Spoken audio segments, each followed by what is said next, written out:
Alrighty, welcome to Romera Records virtual cast. Today we have on Anders. How's it going? Good. How you doing, Jackson? I'm doing well.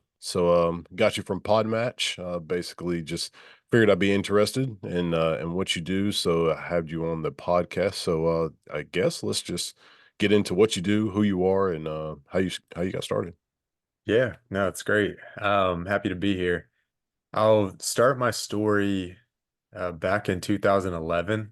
So I was 19 years old, kind of thought I was on top of the world. Nothing could knock me off like my pedestal. And I got a call from my dad that changed everything. Um, I had just won a national championship in basketball, thought I was invincible.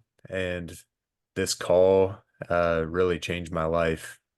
He told me that, everything that I had planned, going back to school, playing basketball, the stuff I'd worked for, really wasn't going to happen anymore because he wasn't going to be able to help me pay for school. And I kind of saw my world crashing down. I was at the super low point. Also, didn't really know what that meant. Like for my dad's situation, I knew that was a hard phone call for him to make.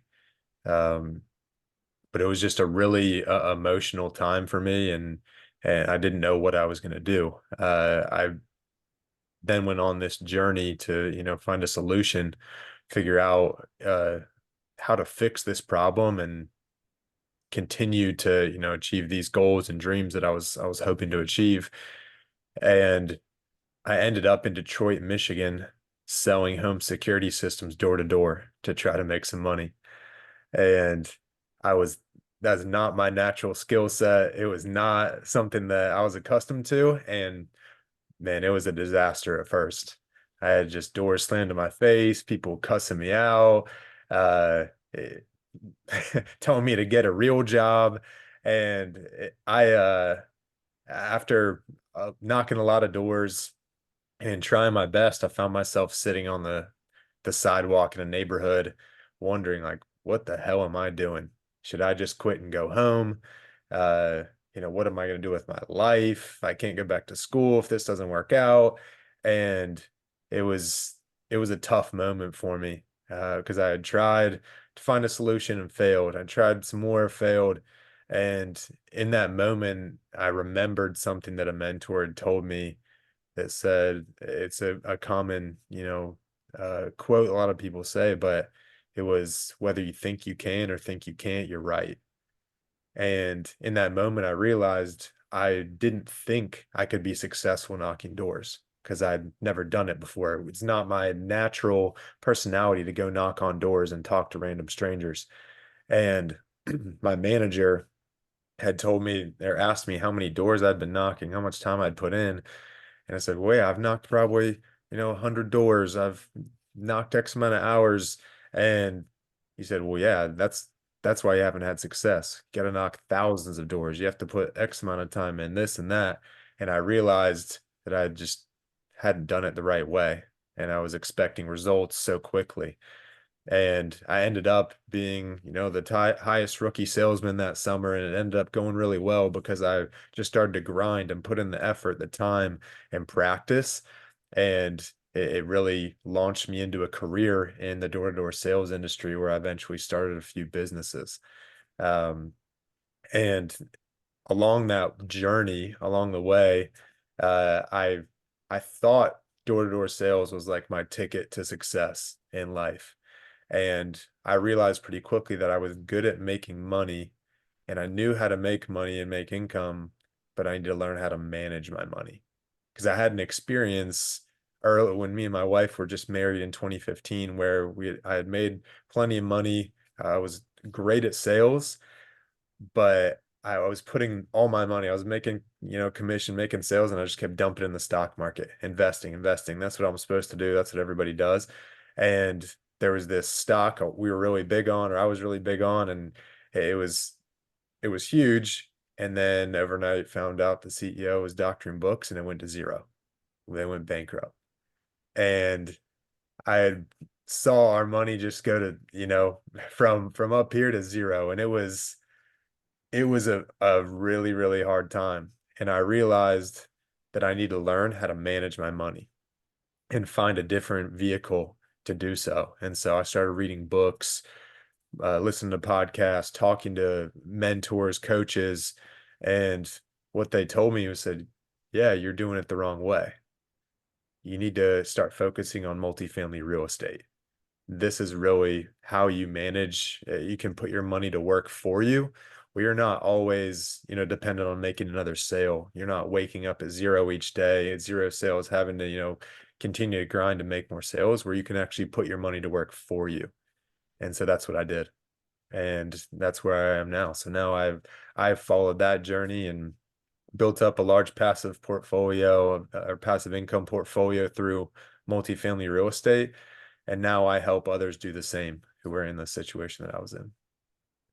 All right, a lot to unpack. So let's go back to you said you're in school and you win this national championship in basketball, but you get the bad news of your dad not being able to support you for more schooling. What was going on at that time period to where you felt like, well, like mentally what going on? So what was going on in your head of like, what's next? Like I know you felt down and out and you felt like, I don't know what I'm going to do. Did you just try to think of different scenarios, or were you just like, well, this is what I got to do now?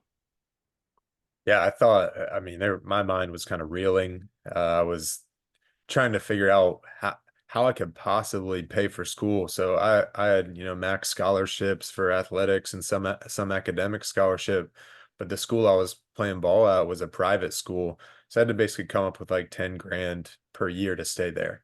Mm. Um, in my entire life, I think the most I'd ever made, in total was like 4 grand. So when my dad breaks this news, I'm thinking like it's over. Like there's no way I can make this much money in a summer before, the next semester starts.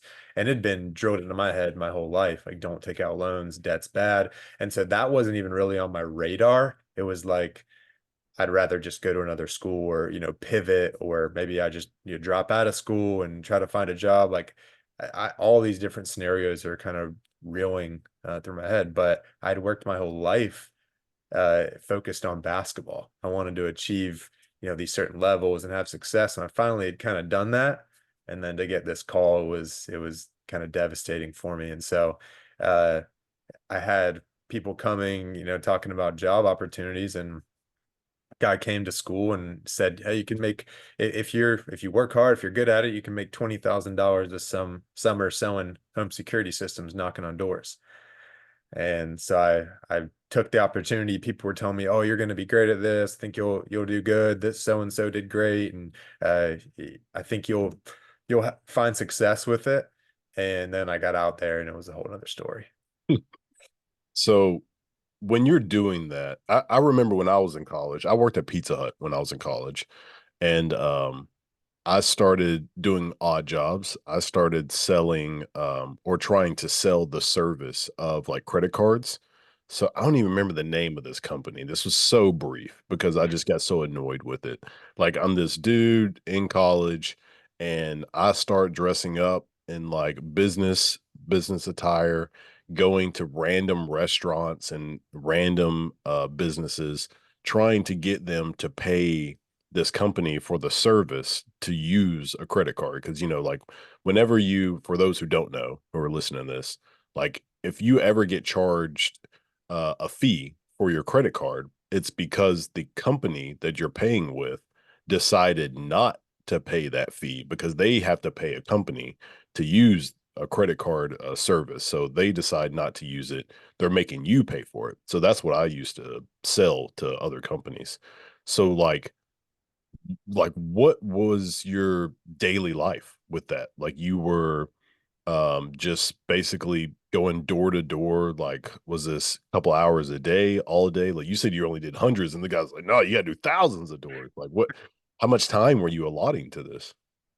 So when I got out there, I mean, I'm super green. I have no idea what I'm doing. And Detroit, Michigan in 2011, just for a little context, was ranked the number 2 most dangerous city in the country. And there was multiple other, Michigan cities that are in the top 10, and we were kind of going all over. So what would happen? I'd wake up, play a little ball. I'd have a sales training meeting, and then we'd get in my manager's minivan, just pack a bunch of dudes piled in this minivan, and he'd drive out to some neighborhood, mark off a couple streets, and say, "All right, Anders, get out of the car. This is your streets for the day. I'll pick you up at 9 p.m. See ya." And he'd drive off. Oh And my God. that was it. So that was Monday through Friday. We'd we'd knock from 12 to 9. And Saturdays, we'd get out, we'd have our meeting at 9 a.m., out by 10, have a 45-minute lunch, back out till 9 p.m. Oh my The God. only did we had Sundays off, but that was it. And when I'm sitting on this sidewalk, it was a Saturday. I'd already been knocking for a couple hours. He drops me back off, and I'm sitting there just kind of deflated, wondering, what am I doing? And it was 1 p.m. And I'm sitting there thinking, like, I got 8 hours till he's gonna pick me up. And yeah, it was that was when my mind just kind of remembered what that mentor had told me, and I started to kind of figure things out. And yeah, I went to work. And usually most people have these kind of moments where it's like, if they have that, what am I doing kind of moment, it usually is like, I've got to figure out something else to do. And some people, they have that moment, but they're like, this is what I got to do. This is this is it. This is what I got to do. But other people have that, like what you did, and it's like, no, I'm going to figure something else out because this is not it. This is not for me.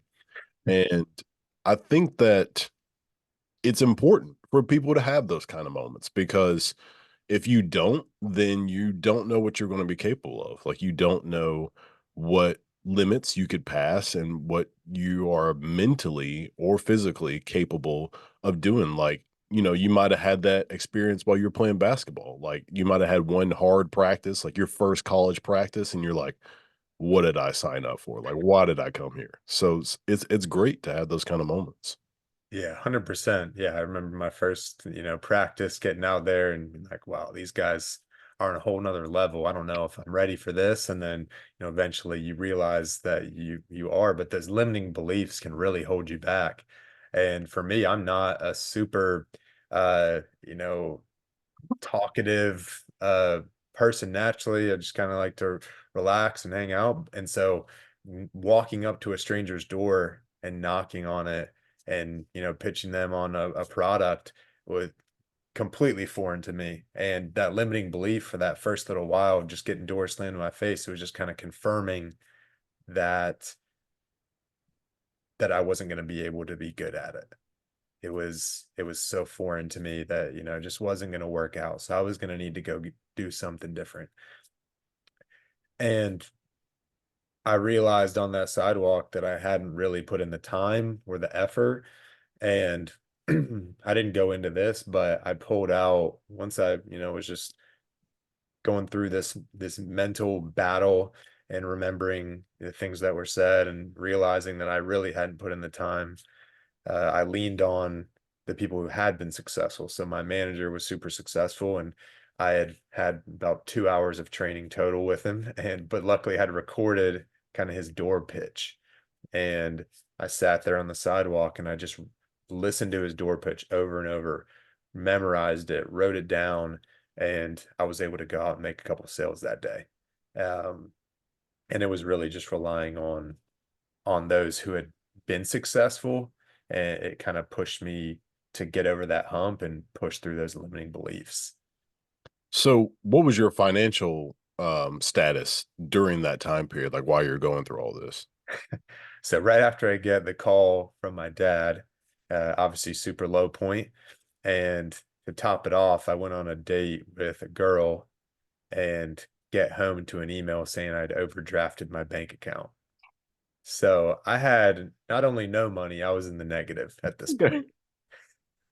That's crazy. So I'm sure that, like, one, you just said you went on a date and you're in the negatives now. So that's going to affect your dating life, which affects you mentally. You're just like, man, I can't, like, you probably are telling yourself, I can't go out and have fun and enjoy myself because of my financial current state. So I'm guessing all these, like, things are just kind of rolling downhill. So what got you to, to press through? I mean, I know you said that you went through your manager's notes and it got you some sales. So was it just that you were just like, all right, let's get some stuff rolling?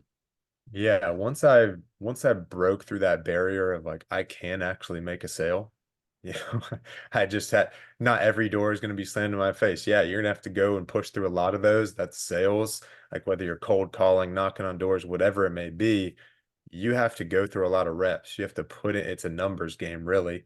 And in door-to-door sales, it's no different. So I had to really just push through. Uh, and once I did, I got that confidence where I knew, okay, I can do this. And not only can I do this, but if I work hard at it, I could be good at it. Mm. And just all I had to do was memorize the pitch instead of just trying to go up and wing it because I'm not a great, naturally just a great communicator. I don't just speak this, eloquent stories or have this amazing pitch that just, lulls people in. Um, I had to work really hard and I had to once I memorized that pitch, I realized, okay, it's kind of a rinse and repeat and just put in the time and effort. And once I did that, the next day worked again. And then I continued to just build on that confidence over and over again, where, by the end of the summer, I was at the top of the list and I had done really well. Yeah, that's pretty much how I am. I'm similar to you. I'm very black and white when it comes to sales because I'm like, so I have a business where I do content. I create content for companies, and like right now we're in the we did do different things, but that's what we're trying to do now. So we're in like a transition phase. So we're literally going to companies and like asking them, hey, do you want content? And we do like a free trial of basically creating content, coming in their place. If it's like a restaurant, we'll video the employees, whatnot. And if people aren't just like, yeah, we want it, I don't care to like persuade them to do it. It's like, for me, it's like you either want this or you don't. Like I don't feel like persuading you that you need this content. But Yeah. that's kind of what you kind of have to have as a salesperson. Like you kind of have to have, as you said, like you need to be able to be a great talker and all this kind of stuff. And if you aren't like that, then it can kind of hurt you. But as you said, you kind of found that script, and then you just ended up, sticking to that script and rinse and repeat, putting in the time and effort after that, and then it just kind of smooth sailing for you. Yeah. And I think it's very easy for people to get in this mindset where just like, oh, I'm not a great speaker, so I couldn't be a good salesman. Or, I don't have this skill or that or this, and so I can't do it. And what I've found is that that's not the case.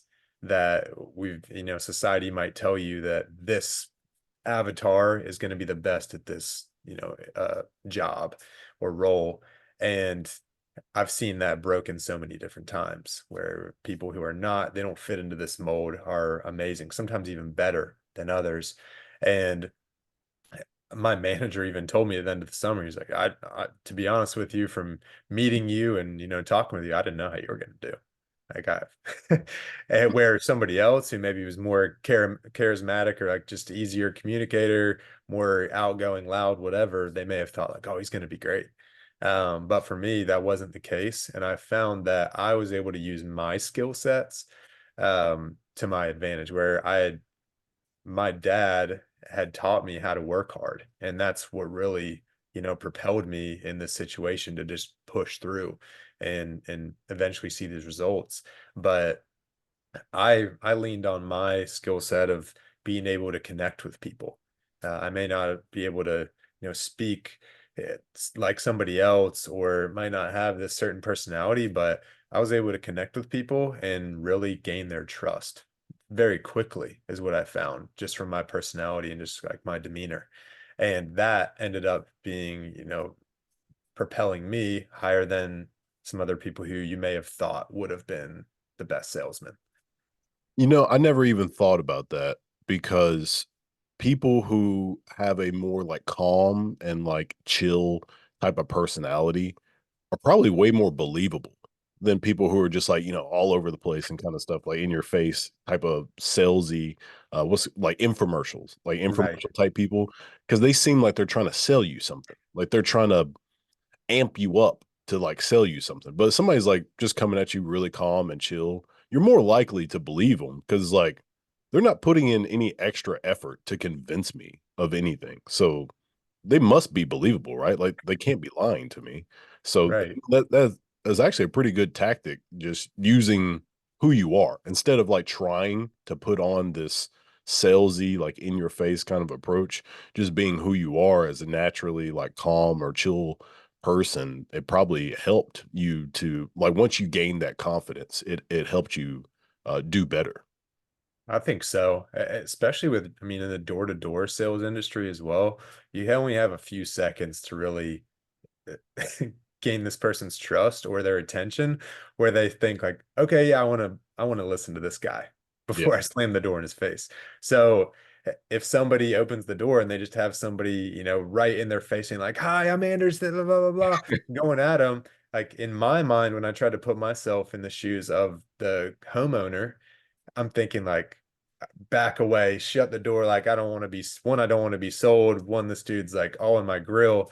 Where for me, I took a different approach of like, hey, I'm just kind of here doing my job.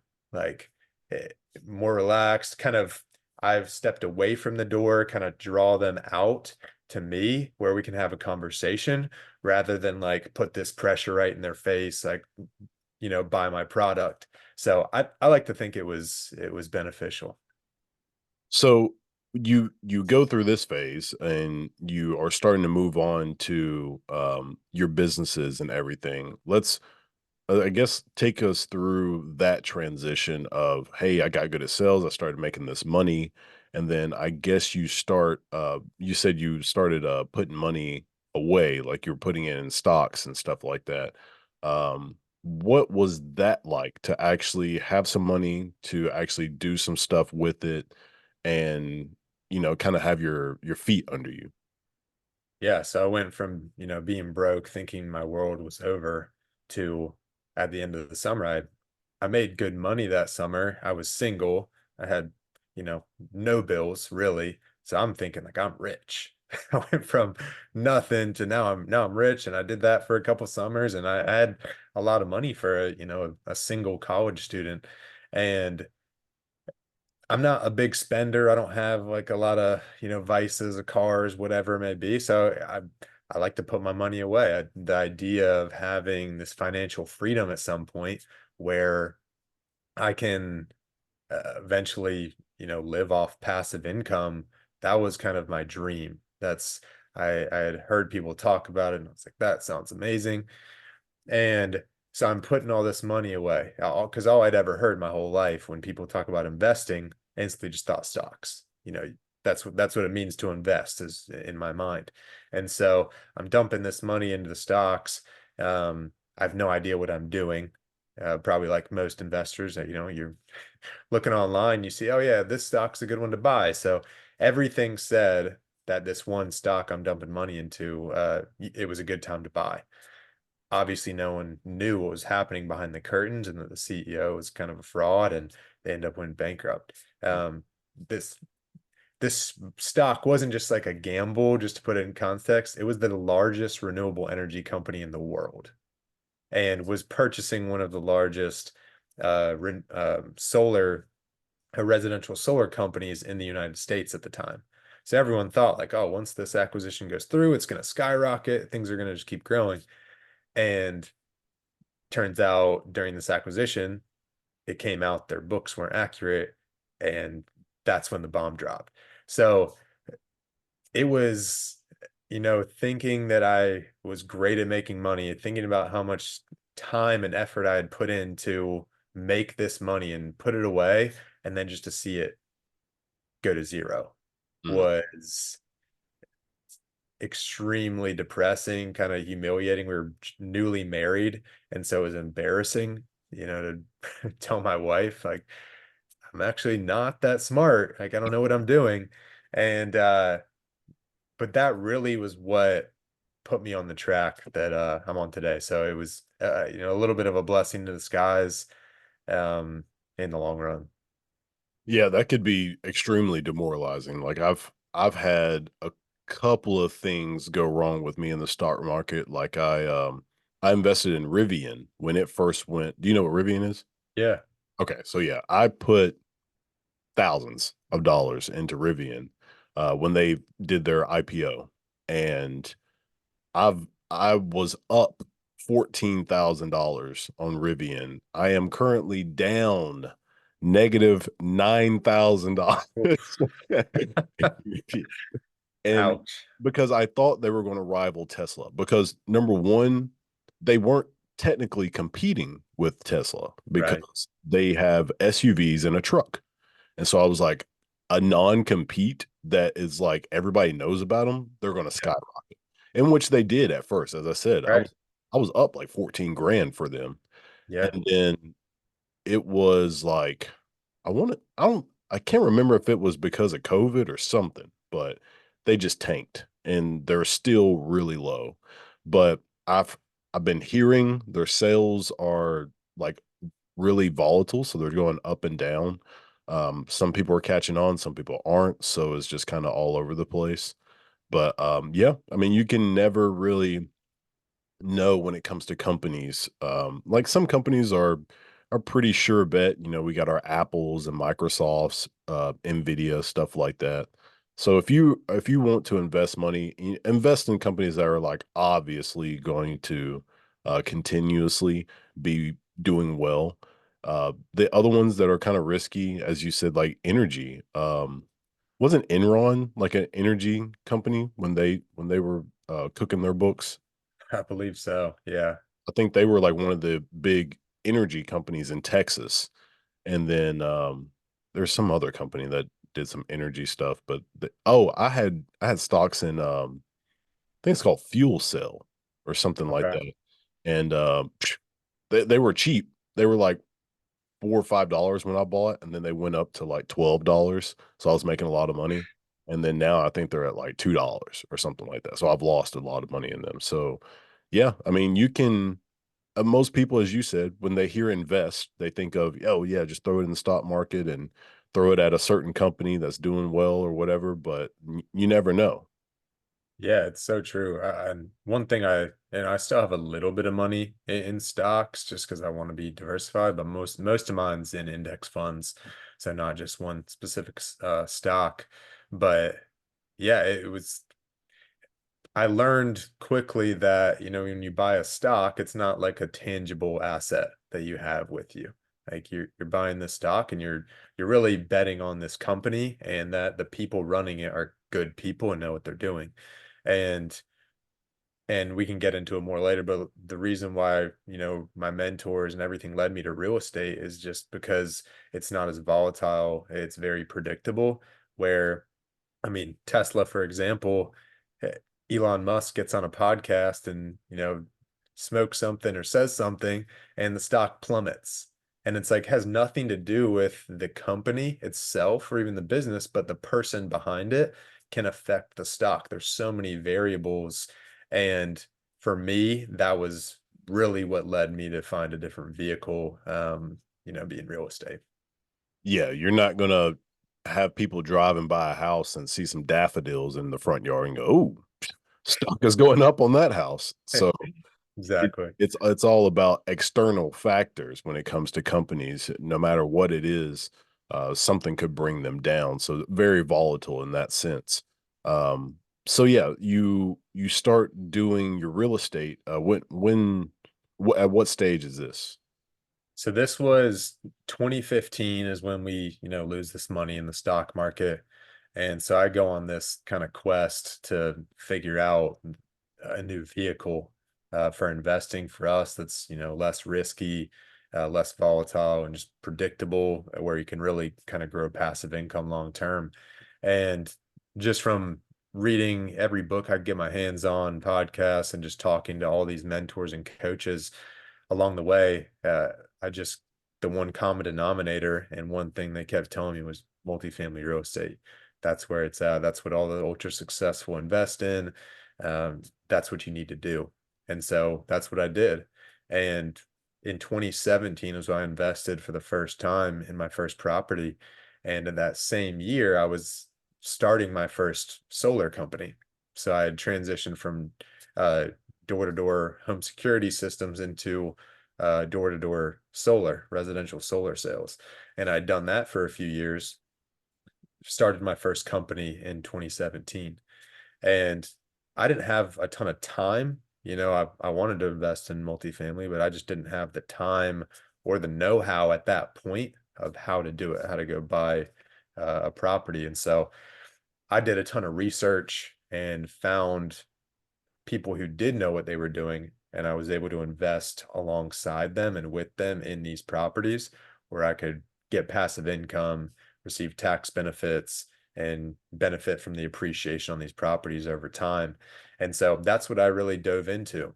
And along the way, I tried pretty much everything in real estate. I tried fix and flips, did some long-term holds on some smaller properties, duplexes, fourplexes, single family, bought a few Airbnbs, but I just kept coming back to, large multifamily. That's just what I loved. I loved how passive it was, how I could go do the things I was good at. I could go make sales, I could build my business, and the money was still coming in, regardless of what I did with my business. I could be on vacation with my family, be, asleep, and there's passive income coming in each month without me having to put in the work and effort. So that's what really drew me in. And then I sold I transitioned out of my first company, started my second, and then I sold my second company because I really wanted to focus on real estate specifically. It had changed my life so much and my family's situation going from, again, that call from my dad, that situation was night and day from where I was later having this passive income stream from real estate, where I really was passionate about helping others have that same experience and help them get into real estate while they still, could have their day job or work on their passions um, that they really loved. So did you struggle to sell the company? Like you kind of glazed over that as if like, so I sold the first one, then I sold the second one. Like, was that easy to do to move on? So my first company, it was hard. It was a partnership.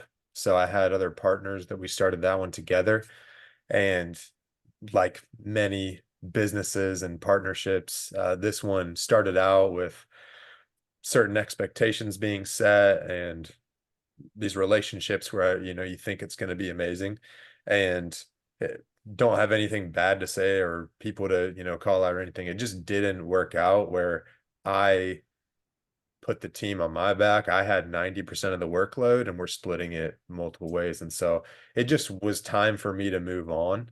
um and so I sold my stake in the company, and I went and started my own. And that was it was super fun. I love building businesses. I loved sales. At this point, I was pretty good at it, knew what I was doing, knew how to build, and our company grew fairly quickly. Even it we I started it in February 2020, so it wasn't great timing, but ended up being a blessing in disguise where I was able to recruit a lot of people during that time and really grow. And we ended up being really successful. And uh I knew all along that I was good at sales and I really believed in the product, solar specifically, that it was beneficial in a lot of ways. But I knew my passion was real estate and multifamily real estate. And so it was always kind of like a goal of mine and just part of this progression where I knew I was going to transition uh, out of solar and specifically just in the trenches on the door-to-door side into real estate.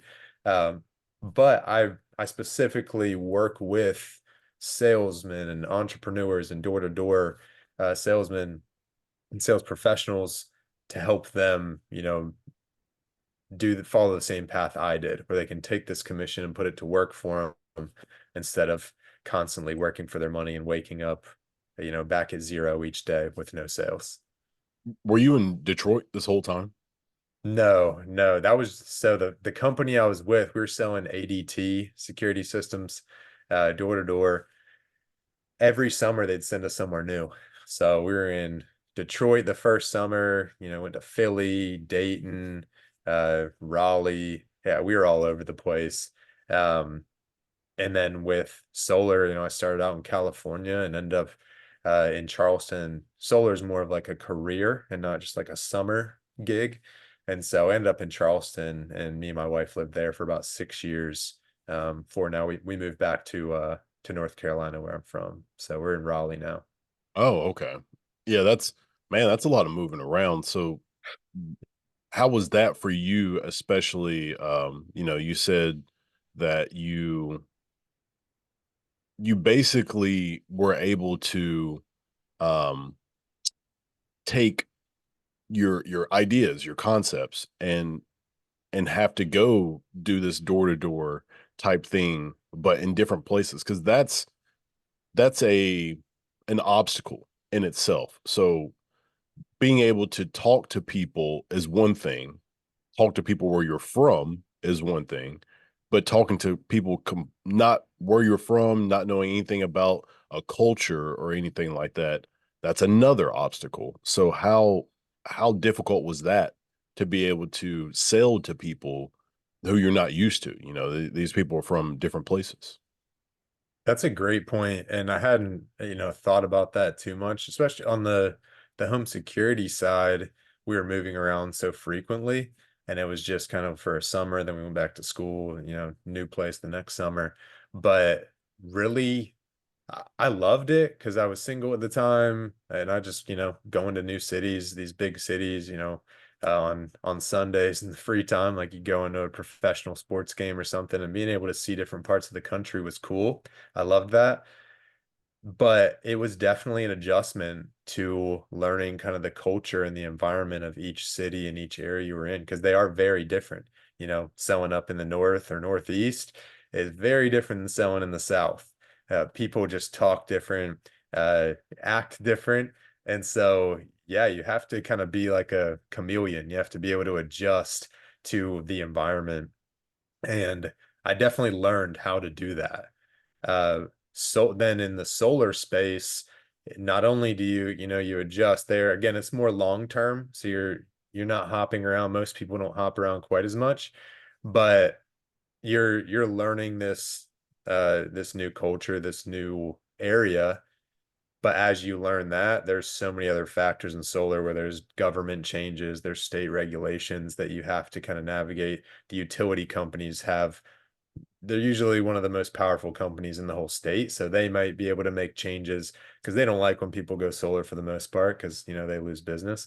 And so they're always trying to, make adjustments that are more beneficial for them. So just being able to understand that and speak to that in each area, uh, it can be an adjustment for sure. Yeah, I've definitely noticed just with how people like to work, like their work ethic or their work speed, how they think, all that stuff is completely different. Because I was in the military. I'm from Alabama, but I was in the Air Force in North Dakota, and just being around like in the military, just people with different personalities and them being from different places. It's so crazy how the like where you're from definitely shows in your personality, your work ethic, stuff like that. Like again, like Southern people, as you know, from like North Carolina, very slow. Like Yeah.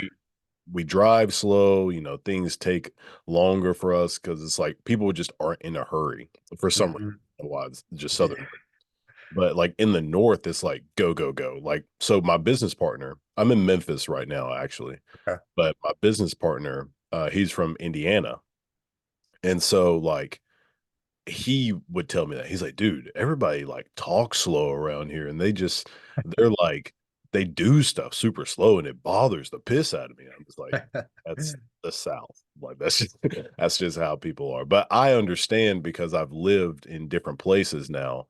And so I understand how people are in different areas. But if you aren't used to that, then you might have a hard time working with people from different areas because they don't fit your agenda. They don't fit your work lifestyle. So you might butt heads or something like that. And it could be difficult for you to do business with people. So kudos to you. Maybe you just were moving so much that your sales tactic was you're just a person. Like I don't care if you're black, Asian, Indonesian, like whatever, you're just a person to me and I'm gonna make this sale no matter if you're from California or New York or Indiana, Iowa, doesn't matter. Yeah, I think in my industry, I mean, a big skill that I learned was, mirroring. So you want to match their energy, their body language, and everyone has different energy and body language that they meet you with. So being able to quickly kind of read that and adjust to it, I think is a big skill, just in sales in general. But in my industry in solar specific, you kind of find the massive pain points that are true for everybody. And in solar specifically, that was, everyone likes to save money. Like I've never met anybody that just says like, no, I want to pay more for something. Uh, and they want to save on taxes. And there's two major benefits there. And so hitting hard on those while matching that energy and kind of mirroring the the prospective, customer, uh, is vital. And being able to teach that is huge.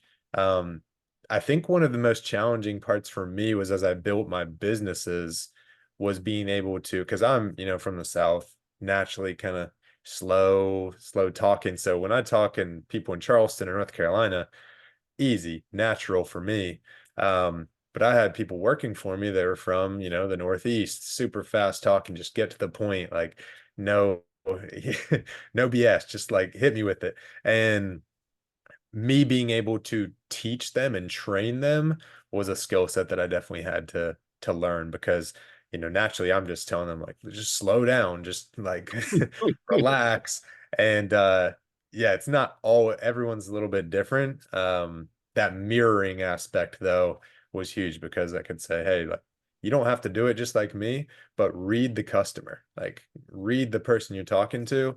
If they're relaxed, offering you sweet tea, like calling you honey, you don't want to be like in their face, fast talking, like, let's get this over with, because they're going to think you're rushing them, pushing them. So, yeah, just being able to kind of mirror that. So when you are doing these types of things, trying to get people acclimated to their sales and everything, is it just you or do you have like somebody else who helps you with your team? Like are you a very hands-on type of person? On the solar side or the real estate? Let's both, sure. Yeah, so early on, I was, yeah, very hands-on, um, and in the trenches, kind of, I would say probably like a control freak to an extent, just like want to make sure things are done this way because I know if we do it this way, it'll work. And I think I definitely was micromanaging, too much. And I read a book called Who Not How recently that kind of emphasized, the shift that I had made. But um, I started to realize the value in finding great managers and people that can assist you, um, to relieve the time and energy you need to put into the business because it was so stressful me doing everything and micromanaging, and it just wasn't sustainable long term, and weren't actually going to grow any business doing it that way. And so really when I learned to delegate and bring other people in that could do things, maybe better than the way I did it, just a different way. Doesn't mean it's not a good way. That's when it really started to grow and expand.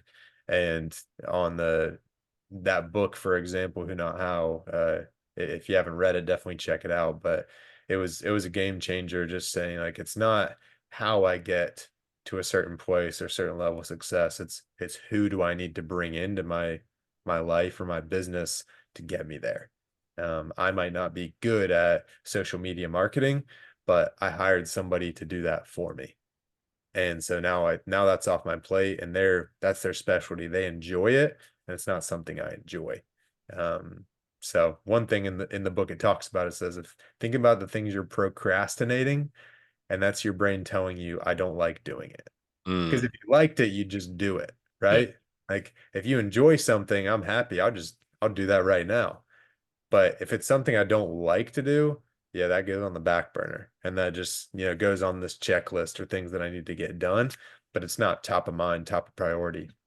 And so find people that that's their skill set, or they're good at that, where they can do those things that you don't enjoy.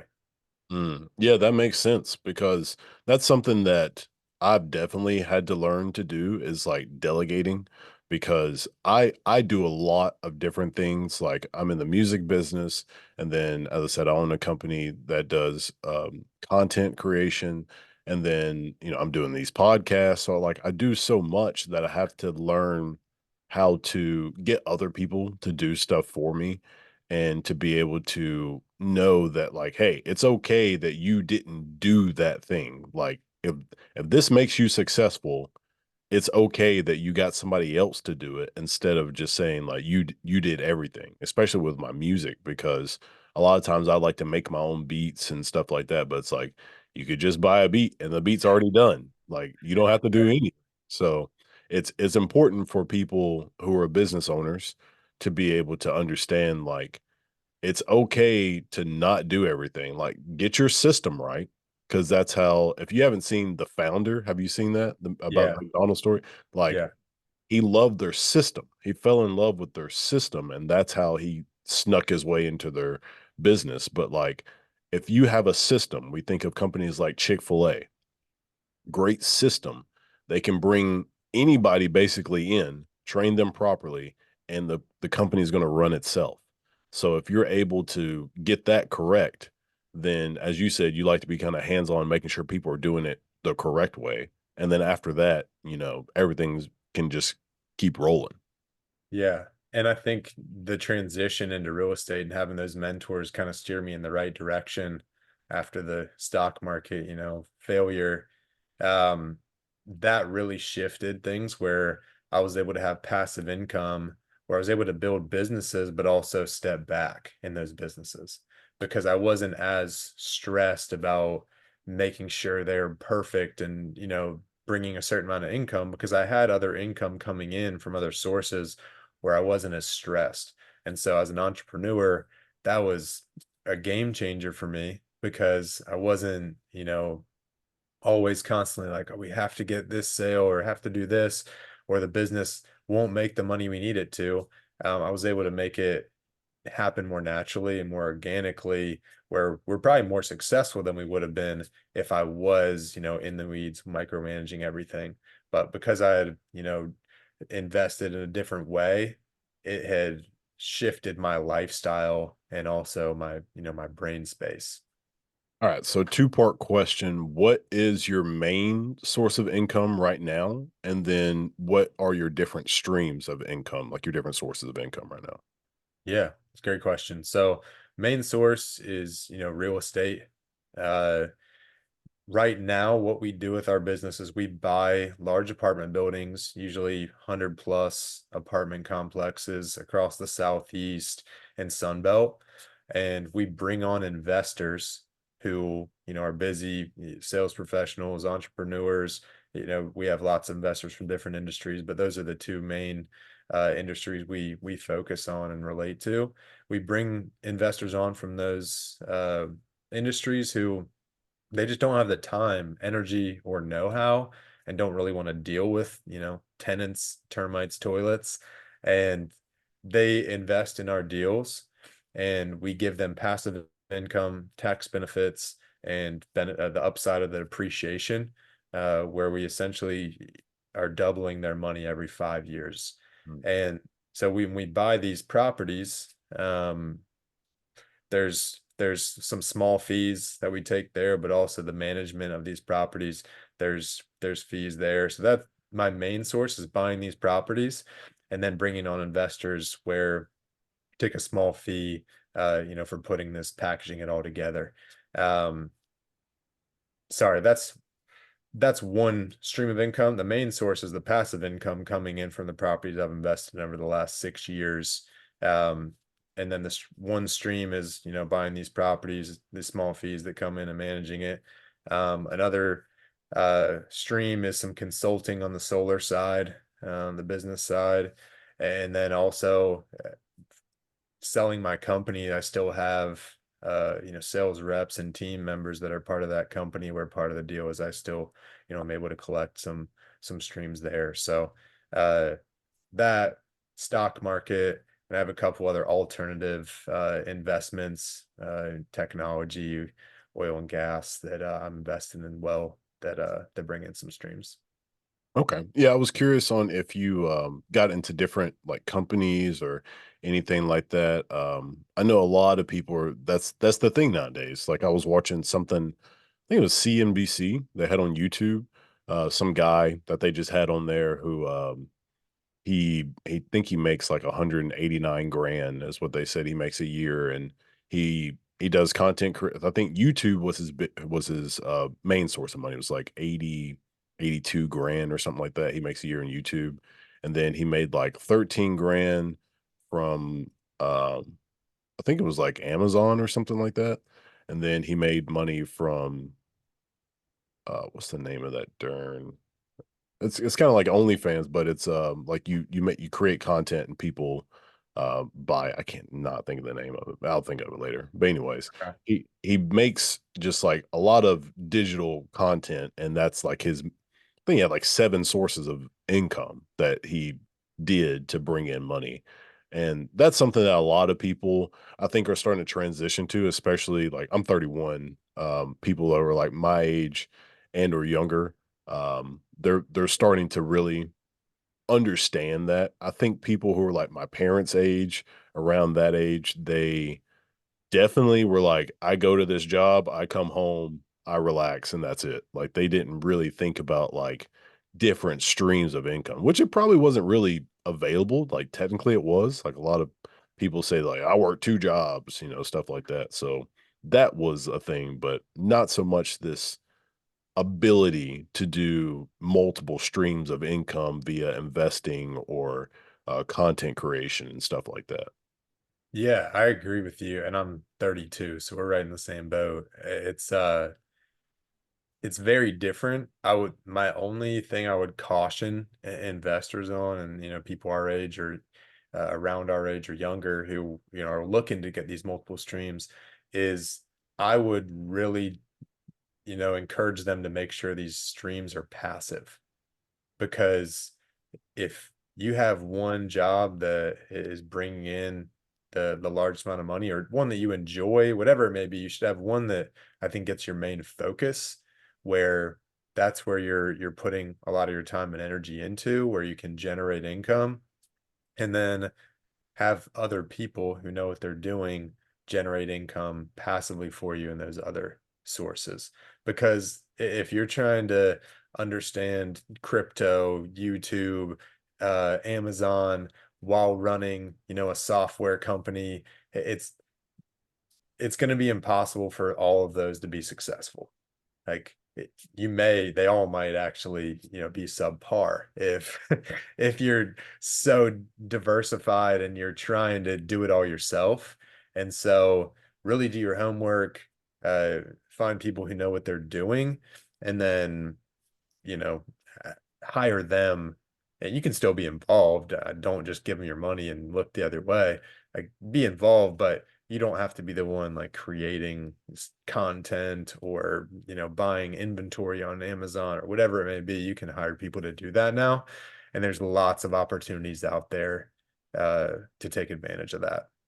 Yeah, I've basically been deep diving into more people who are like content creators and stuff like that. Like I usually on my Instagram, I'm usually just following people who are like doing fitness stuff or health tips. Like that's pretty much most of my Instagram.